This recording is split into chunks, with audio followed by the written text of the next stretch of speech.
ndagushuhuje kandi nguhaye ikaze wahisemo kubana natwe. Nk'ibisanzwe ikiganiro nisobanukirwa mugitegurirwa kandi mukakigezwaho n'Umuco w'u Rwanda TV. Nk'ibisanzwe tuba turi kuganira ku mateka n'ubuhanga by'Abanyarwanda bo hambere. Kuri uyu munsi turaza kuganira ku nteruro. Ni interuro abantu benshi bakunda gukoresha. Ni interuro abantu benshi bakunda gukoresha. Ni interuro ivuga ngo uzazira akanwa kawe cyangwa se uzazira akarimi kawe. Ese imva n'imvano y'interuro ni iyihe? Niyo mpamvu twabateguriye iki kiganiro. Niba utarakanda subscribe umenye ko wacikanwe. Reka tubasobanurire imva n'imvano y'iyi nteruro. Hari kera ku bwami nibwo umugabo yari arimo atambagira mu nzira, anyura ahantu hari agahanga, arakabaza ati gahanga wazize iki?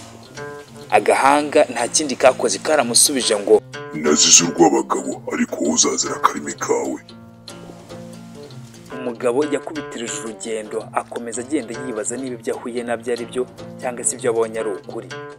Arimo agenda yaciye ku ngoro y'umwami, hari abaja n'abajakazi.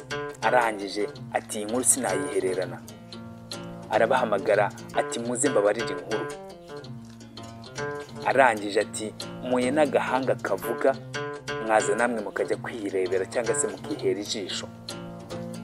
Bose bati agahanga nikavuga.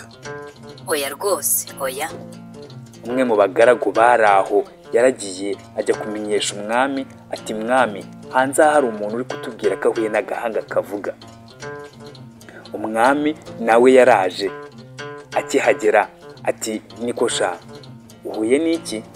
Arangije amusubiriramo ati muye n'agahanga kavuga. Ati mwaza mukajya kwirebera niba mugira ngo ndababeshya.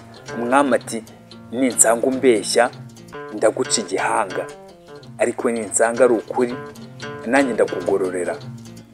Umugabo ati nimuze mbereka aho kari namwe mwihera ijisho. Arabajyana, bagezeyo arangije ati naka ngaka mwakibariza rwose, mwakabaza ibibazo mushaka kabasubiza. Umwami ati ngaho kabaze nk'uko wakabajije.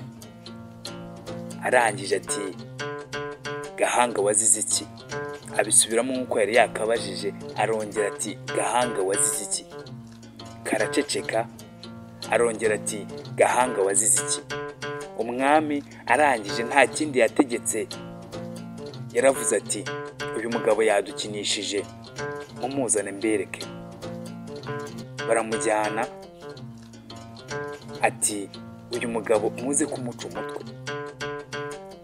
Wakibaza uti kubera iki byagenze gutya? Ubundi hambere umwami yari umwami nyine, nawe urumva ijambo umwami, kandi no mu bihugu bikiyoborwa n'abami ni uko bimeze. Umwami ntakinishwa, ntavugirwamo ninavogerwa. Nta kindi umugabo bamutegetse, nta kindi cyategetswe usibye gucibwa umutwe. Uyu mugabo urumva yarazize iki? Yazize akarimi ke. Niho byaturutse ngo uzazira akarimi kawe. Iyo wabaga uvuze ibintu ukarengera, ndetse no kuri ubu iyo uvuze ibintu ukarengera ushobora kuzira ibyo wavuze. Niyo mpamvu akenshi abantu ba kera bahandikaga ibintu byuje ubuhanga. Nibyo tugiye kuganiraho. Ubundi umunyarwanda wa kera iyo yicaraga agiye kwandika, yandikaga ibintu bifite message cyangwa se bifite ubutumwa buri muntu wese ari buze kumva, bikagira icyo bimumarira ndetse bikagira n'icyo bimufasha. Urugero nko kuri iyi nkuru, uyu muntu wayanditse yashakaga kukubwira ko kuvuga ibintu byose atari ukuri. Ibyo wibwira ko ari ukuri ibyinshi ntukabivugire rimwe, kubera ko hari ibyo wavuga bikagutanga.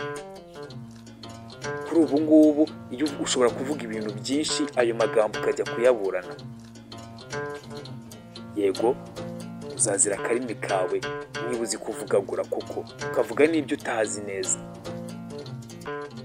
Naho ngaho iyi nkuru yaturutse, ni nayo mpamvu iryo jambo ryakwirakwiye.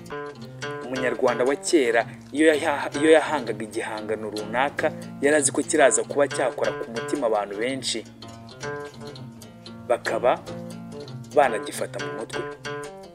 Reka tuvuge ku migani. Imigani ni ibintu bigaragara ko ari ibintu bya kera byo mu binyejana byahashize. kuri ubu nta munyarwanda ushobora kwicara ngo abe yatekereza kwandika umugani. Ni ukubera iki? Ni uko nta buhanga buhagije bafite, nta buhanga, nta bintu byinshi dufite byo kwandikaho ngo ube wakandika inkuru ibe yakurura umuntu cyangwa se ibe ubwayo yamushishikariza kuba yayumva cyangwa se ngo ayifate mu mutwe. Ariko kuri ubu iyo umuntu ari guca umugani uba wumva yakomeza ndetse akaza kongeraho kandi uwo mugani warangiye. Hano nta kindi tuzajya turebera hamwe, ni ubusesenguzi tuzajya tunyuzamo duca imigani n'ibisakuzo, tugire byinshi tuvumbura ku by'ahahise.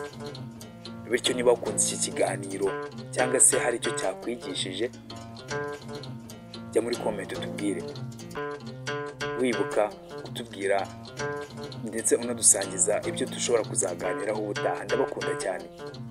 Ikiganiro cyo nisobanukirwa mugitegurirwa kandi mukakigezwaho n'Umuco w'u Rwanda TV.